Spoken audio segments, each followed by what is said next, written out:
جزاكم الله بالخير. أنا هوجس في هالسلام اللي في المجالس واختلاف ثقافات الناس فيه، وهو نص دقيقة.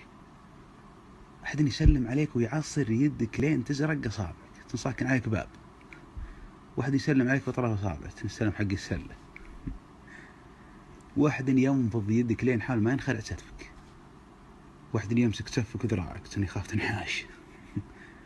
والمحاب أحد يحاب بالهواء، واحد ينطحك بقلة راسه لين تجيك الدوخة، واحد ما يحاب أبد تنك تسلم على الملك، واحد ما يقضي محاب تملل من عمرك تناظر اللي قضى منهم تقول يا حظهم.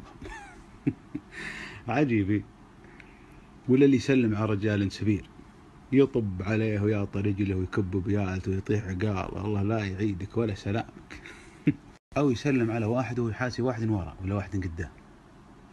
ورا ما نتفق على سلام واحد، إن المحاب ثنتين، والسلام ما يكون فيه عنف ولا يكون فيه برود، وإنك تحط عينك في عين الرجال وتسأله كيف حالك شلونك يسك طيب خلاص تمشي.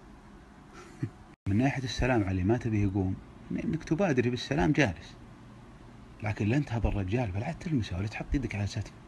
إكرامه هو السلام، هذا مو بهانة تطاق أنت وياه.